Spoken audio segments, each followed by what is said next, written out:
Hello dear students, welcome to my English class.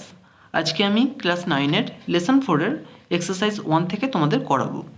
এর আগে আমি এই লেসনের বেঙ্গলি মিনিংটা পড়িয়েছি। তোমরা যদি সেই ভিডিওগুলো না দেখে থাকো তাহলে এই ভিডিওর ডেসক্রিপশন বক্সে আমি লিঙ্ক দিয়ে দিয়েছি, সেখান থেকে তোমরা দেখে নিতে পারবে। তো চলো শুরু করা যাক। Exercise 1, tick the correct answer from the given alternatives.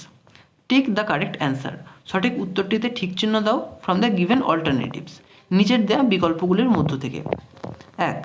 The average day in a zoo begins just before. The average day, গড় দিন, ইন এ জু, একটা চিড়িয়াখানায়, বিগিনস, শুরু হয়, একটা চিড়িয়াখানায় গড় দিন শুরু হয় জাস্ট বিফোর, ঠিক আগে। কার আগে?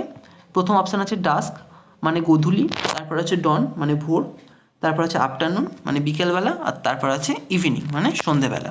তাহলে এখানে রাইট অ্যান্সার হবে ডন মানে ভোরবেলা, ঠিক ভোরবেলার আগে। 2. The birds searching the dewy grass on the lawn war.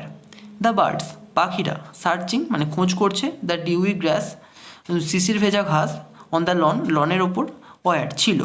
তো সেই পাখিরা কারা ছিল? প্রথম অপশান আছে পিহেন্স মানে ময়ূরী, যেটা ময়ূরের স্ত্রী জাতি। তারপর আছে পিকক্স মানে ময়ূর, মানে যেটা ময়ূরের পুরুষ জাতি। তারপর আছে রবিন্স, এটা এক ধরনের গায়ক পাখি। তারপর আছে থ্রাসেস, থ্রাসেসও এক ধরনের গায়ক পাখি। তাহলে এখানে রাইট অ্যান্সার হবে পিহেন্স, ময়ূরীরা।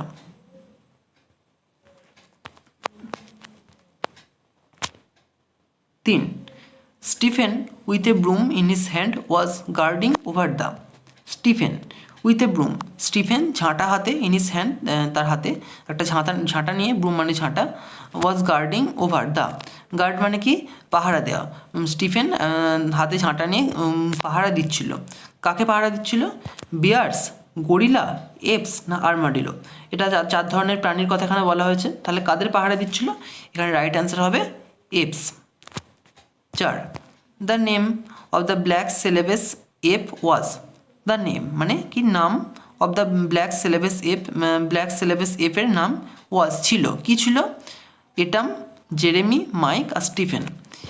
এর মধ্যে দেখো জেরেমি, মাইক আর স্টিফেন, এরা তিনজনে কিন্তু চিড়িয়াখানার কর্মী ছিল। তাহলে এই তিনটে হচ্ছে না, তাহলে কি পড়ে রইল? Atom.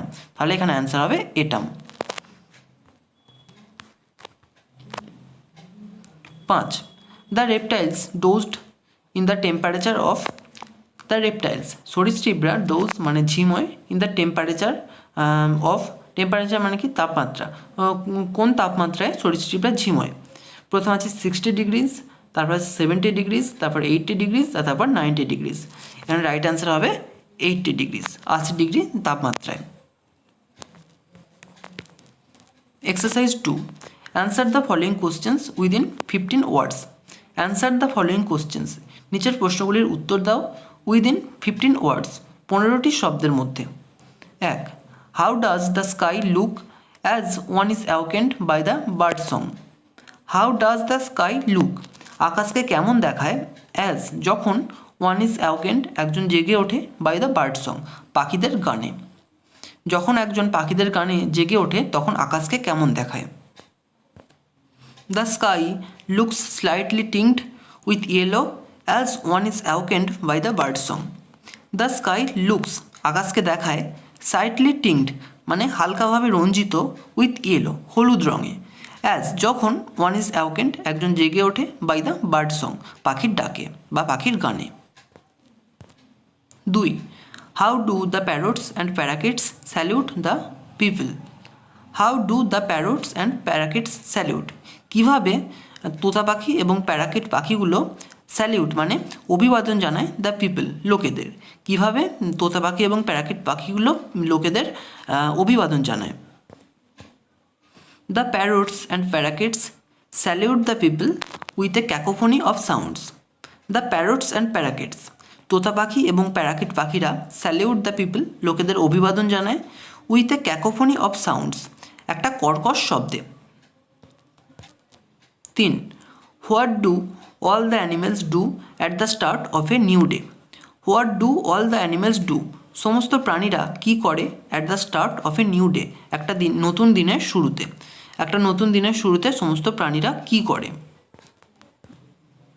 All the animals excited and eager at the start of a new day basil about the কেজেস। All the animals, সমস্ত প্রাণীরা এক্সাইটেড অ্যান্ড ইগার, উত্তেজিত এবং উৎসাহী হয় at the start of a new day, একটা নতুন দিনের শুরুতে। বাসেল অ্যাবাউট দ্য কেজেস, তারা কি করে? বাসেল মানে হুড়োহুড়ি করে অ্যাবাউট দ্য কেজেস, তাদের খাঁচার মধ্যে। 4. As the light fades where does the robin fly off to. As the light fades, যখন আলো বিবর্ণ হয়, where does the robin fly off to, কোথায় রবিন উড়ে চলে যায়? রবিন বলতে রবিন পাখি। As the light fades the robin flies off to roost in the mimosa tree. As the light fades, যখন আলো বিবর্ণ হয়, the robin flies off, robin পাখি উড়ে চলে যায়, টু রুস্ট বিশ্রাম নিতে, ইন দ্য মিমোসা ট্রি, লজ্জাবতী গাছে। Exercise 3. Answer the following questions within 25 words. Answer the following questions, নিচের প্রশ্নগুলির উত্তর দাও উইদিন 25 ওয়ার্ডস, 25টা শব্দের মধ্যে। 1. What work do Jeremy and Mike do in the gorillas cages. What work, কোন কাজ, do Jeremy and Mike do, Jeremy এবং Mike করে, in the gorillas cages, গরিলাদের খাঁচার ভেতরে। তাহলে জেরেমি এবং মাইক গরিলাদের খাঁচার মধ্যে কি কাজ করে? Inside the gorillas cages Mike and Jeremy are busy in sweeping up the mess on the floor and scattering fresh white sawdust. They also assure if everything is alright. Inside the gorilla's cages, গরিলাদের খাঁচার ভেতরে Mike and Jeremy are busy, Mike এবং Jeremy ব্যস্ত থাকে, in sweeping up মানে ঝাঁট দিতে, the mace নোংরা ঝাঁট দিতে ব্যস্ত থাকে, অন দ্য ফ্লোর মেঝের ওপর, and scattering fresh white sawdust এবং তাজা সাদা কাঠের গুঁড়ো ছড়াতে ব্যস্ত থাকে। They also assure if everything is alright.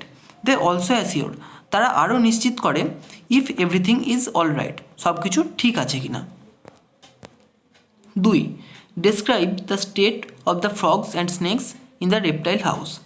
Describe বর্ণনা করো, দ্য স্টেট মানে কি অবস্থা, of the frogs and snakes ব্যাঙেদের এবং সাপেদের অবস্থা, ইন দ্য রেপটাইল হাউস সরীসৃপদের ঘরে বা সরীসৃপদের গৃহে। In the reptile house the reptiles doze in a pleasant temperature of 80 degrees.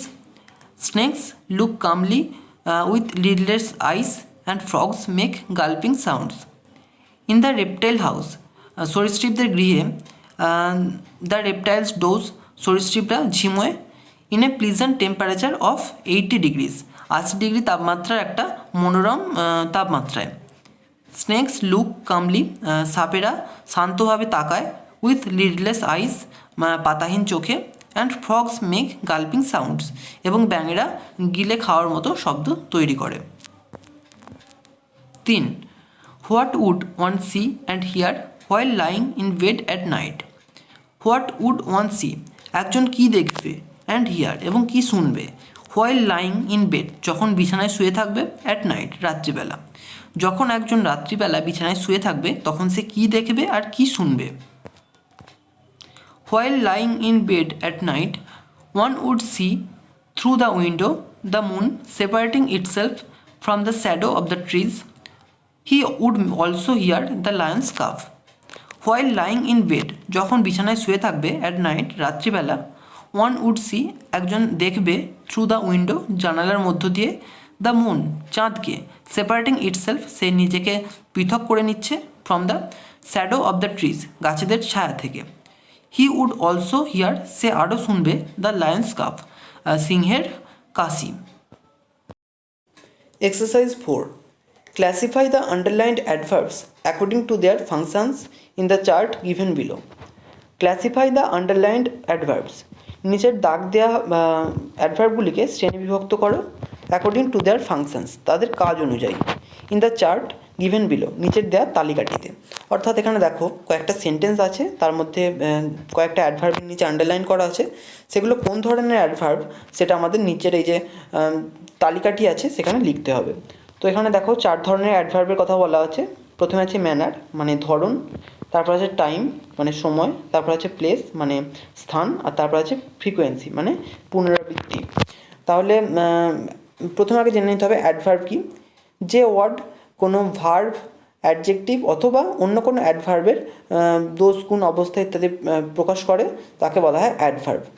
তো এখানে দেখো 1 নম্বরটা কি দেওয়া আছে, I have already done the job.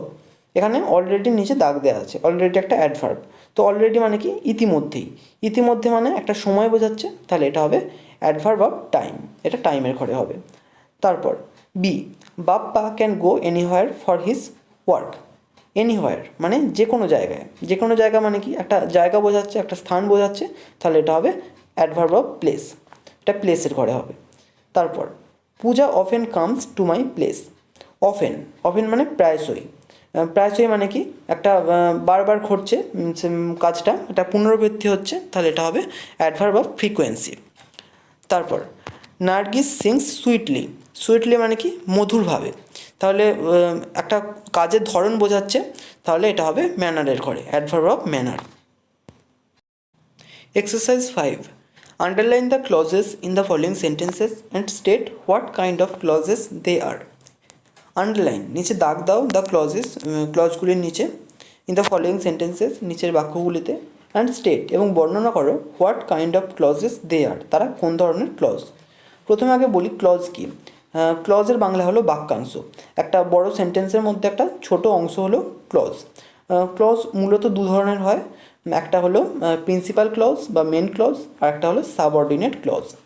Principal clause কোনটা, যেটা কোনো ক্লজের সাহায্য ছাড়াই স্বাধীনভাবে থাকতে পারে, স্বাধীনভাবে ব্যবহৃত হতে পারে, সেটা হলো প্রিন্সিপাল ক্লজ। আর সাবঅর্ডিনেট ক্লজ কি, যেটা প্রিন্সিপাল ক্লজের ওপর ডিপেন্ডেন্ট, সেটা হলো সাবঅর্ডিনেট ক্লজ।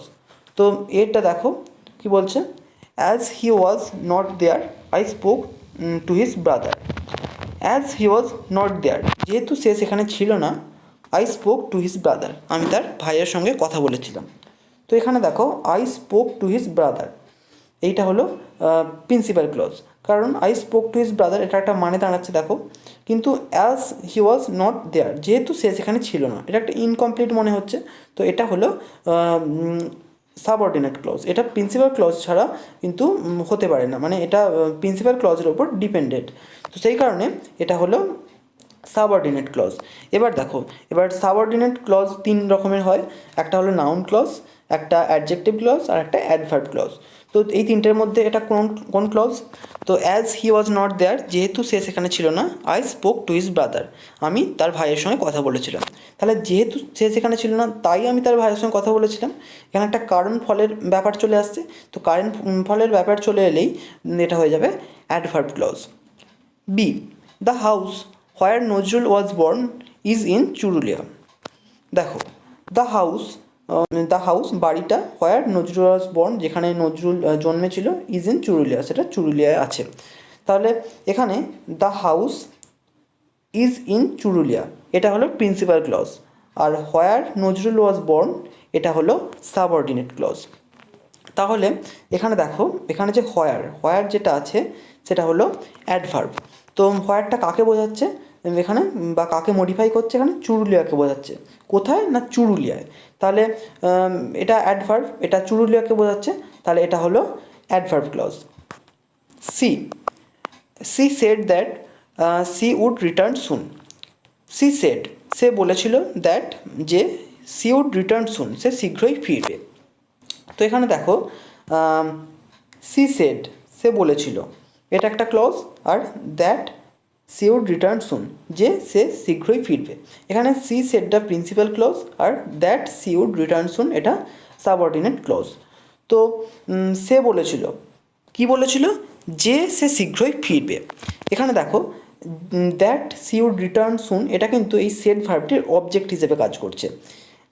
যদি এখানে আমি প্রশ্ন করি কি বলেছিল, যে সে শীঘ্রই ফিরবে, এই কথাটা বলেছিল, তাহলে সেট ভার্বের অবজেক্ট হিসেবে এই পুরোটা ব্যবহৃত হচ্ছে এই ক্লজটা, that she would return soon, তাহলে এটা হবে নাউন ক্লজ, কারণ নাউন ক্লজে ক্লজটি ভার্বের অবজেক্ট হিসেবে কাজ করে, তো এটা তাহলে হলো নাউন ক্লজ।